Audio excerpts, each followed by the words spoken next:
What is going on, guys? Jack here and welcome to episode 41 of the Bristol Rovers career mode series. And first of all, in this episode we are going to be transferring Juan Extorrebia to Shrewsbury Town for £70,000. And we did pick him up for a free, as he was a free agent last year, so we'll be making 70,000 profit on him.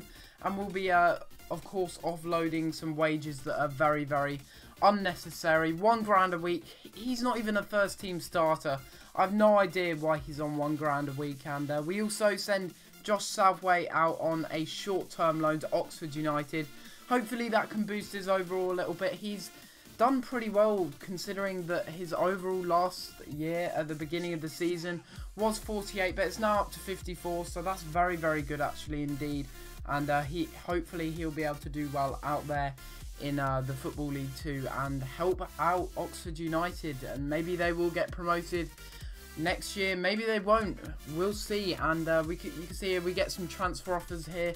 Ricardo Dano, the first one, I'm going to be sending him out on a short-term loan to St Pat's. I'm pretty sure that's in the Atrocity League, so he'll probably get some game time there.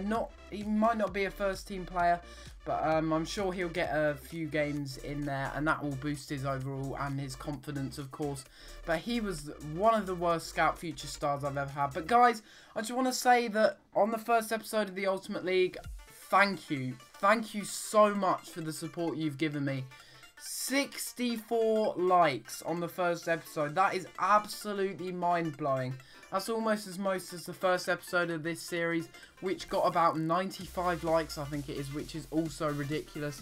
And then, of course, it's the QPR Career Mode series, which got about 55 likes, I think, or something like that. But that was one of my first videos that was ever put up on my channel. So if you want to go back and look at that, feel free to, as it's a big change. And of course, from then I have changed my microphone to a more professional microphone. Before I was using my built-in microphone on my Mac, but now I am using the Blue Snowball, and I can only recommend this mic enough to anyone that's thinking of starting up YouTube. This mic is absolutely fantastic. It's only about £40 on Amazon, and it's just brilliant. It's just absolutely quality. The quality is so crisp. And it's very easy to set up as well. All you have to do is plug it in the back of your computer. It's connected via USB, and then all you have to do is go onto the settings and sort it out from there. It's very, very simple. It comes with a manual and everything. It took me 5 minutes to set up, which is really good. And the best value for money mic, in my opinion, that you can buy out there on the market. So that's something that I do recommend. But you can see here, we're going into this game, first of all, in this episode against MK Dons. And we did take the lead early on through a Ryan Brunt goal. He's been in great form, of course, you know that. And yeah, what I've done with the Ultimate League series, I know that you Bristol Rovers fans probably don't want to hear me talking about this so much, but to those that are watching and are waiting for more Ultimate League, there'll be an episode out tomorrow, and I have managed to transfer across the Scout Future Star and also the financial takeover as well. So I'll have all of that money ready, and that'll be all there in the next episode waiting. And if you've got any suggestions for players I could buy, leave it down in the comment section below. All of this footage, by the way, from episode 41 to 45 is all pre-recorded, and I went on a massive recording spree. And it took me about 5 hours, I think, to get through all of those episodes. But it was very worth it because it has allowed me to concentrate a little bit more on the Ultimate League. But anyway, I'll talk about that in tomorrow's episode, because that is what we will be talking about, because that is the series that will be going on. But at the moment, we're into the Bristol Rovers Career Mode series, and we're doing this episode, and we were really dominating against MK Dons. They just couldn't control Ryan Brunt especially. Look at this. Finishes it off simply. The goalkeeper was just a statue in this game. 2 out of the 3 goals, the goalkeeper just stood still. He was very lazy in this game, you could say, and he just didn't dive for anything. He should have at least attempted to try and save that. But Ryan Brunt puts so much power behind that, it's just almost impossible for the goalkeeper to tell which way it's going, and it's a fantastic finish. And I'm pretty sure that might have been Ryan Brunt's hat-trick, I'm not 100% sure. If not, he definitely got 2 goals in this game, but he was playing fantastically well. But MK Dons, this was the kind of match that they were having. I mean, an open goal, and Tom Parks managed to cut across his man and make sure that he doesn't get the shot off. and make sure that Leighton keeps the clean sheet. Look at that. That's an abysmal miss. But I guess when you think about it, it's probably because our defender came across and blocked him off to make sure that he didn't get the shot on target. And we do win the game very convincingly, 3-0. And it was actually Emile Sinclair getting one of the goals there, and Tom Parks and also Ryan Brunt getting the third goal.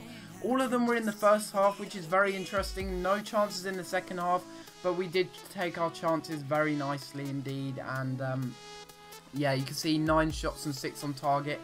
Absolute domination in this game, and we were just going on a storming run, hoping for more because we want to get into the championship. We want to be getting new players, and this series will progress as I do get more players and everything like that. But you can see the transfers on the right hand side as I sim this match against Exeter in the J Paint Trophy, and I did sim this match and put up a very weak side. In fact, playing Hunter and Jill in this game, and also Bingham. Bingham's an alright player, but he's not really that fantastic if I'm honest with you. And I am hoping to offload Clarkson in this transfer window if I can, or maybe offer him in a deal for a pre-contract agreement. That will probably be a very, very good idea if I can do that. And the only problem in this game was Bingham did get injured, and luckily I was very worried because he's an important squad rotation player, but he's only going to be out for 8 days. And we do send out Alifi Santos on loan to another Atricity League club, and that is Shamrock Rovers. He's going to be going out there on a short-term deal. The reason I'm doing that is because you never know that we might need these players later on in the season. It's just really to boost the players' confidence for a couple of months and going out on youth loans so that they will hopefully do okay. And you can see here I had a few pre-contract agreements accepted. This was mainly what I was trying to go for. As you can see, my transfer budget is not that high, but I do have quite a lot of wages because I have loaned out players, and quite a few players there. I've got Gary Deegan, I've got Daniel Jones, Sebastian Vieira, and Magnus Okuange, I think his name is. And Sebastian Vieira, although he's an old keeper, he's only on £750 a week, and I think he's only on £750 a week, but he's overall 72. So if Leighton doesn't happen to grow, he will become our new first team goalkeeper, because I looked at his stats as well on Foothead. He looks incredible. He looks like he's going to be a fantastic goalkeeper. Yeah, he does have 750 grand a week, and he's coming from the Argentinian side, Junior FC, so hopefully he'll do well there. But look at this. Look what happened here. I get a contract agreement accepted, and for some reason Mark McChrystal's offered in the deal. I accept it, and then my Xbox freezes and kicks me to the dashboard. If any of you know a reason why that's happened, please let me know down in the comment section below. I was very confused. I know Mark McChrystal was offered in that deal, and of course he's not even at the club anymore, so that makes no sense whatsoever. I did try and cancel the pre-contract agreement and then retry it again, but it just came up with the same thing that I'd offered Mark McChrystal in the deal, despite the fact that he's not even at the club anymore. It doesn't make much sense whatsoever. But anyway, if you do know anything about that or have had any problems to do with that, with regards to pre-contract agreements, do let me know in the comments section below, because I was really keen on signing this Christian Pearce guy, because I knew he'd be a very good solid centre-back, and he's one of the fastest and tallest centre-backs in the English division, so I knew that he'd be a very good player if I could get him on a pre-contract deal for next season. But that is something that we do need. We do need a backup centre-back, and we will try and get that.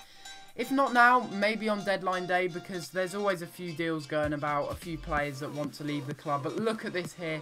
Straight away in this game against Sheffield United, Leighton is made to pull off a fantastic save.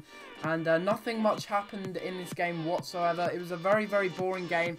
And we do go on the counter-attack here, though. Hughes playing a lovely little chip through ball over to Brunt, although it's not quite good enough because Brunt was being a bit lazy there. And the goal kick from the goalkeeper was a bit retarded, if I'm going to be honest with you. It falls back to Ryan Brunt. Ryan Brunt plays through, I think that might have been Hughes, but unfortunately he couldn't finish the chance off. Very unlucky in the 39th minute. Could have made that 1-0 against Sheffield United, and that would have put us in good stead to win this game. And yeah, it was one of those games where every chance that we seem to have just wasn't going our way. The goalkeeper managed to save everything. It was quite end-to-end as well, though. Sheffield United did have their fair share of chances, but Leighton was just a boss in the net. And you can see there, block after block after block. And the game does actually end at the 90th minute, 0-0. So another draw isn't too bad, I guess. And guys, if you have enjoyed this episode of Career Mode and want more Career Mode from me, please like and subscribe. If we get 35 likes for this episode, I will release another one tomorrow, or maybe an Ultimate League episode. Whatever you guys want, I will upload, and you guys need to remember that. But guys, I'm going to have to leave it there, and I'll see you next time for another episode. Thanks for watching.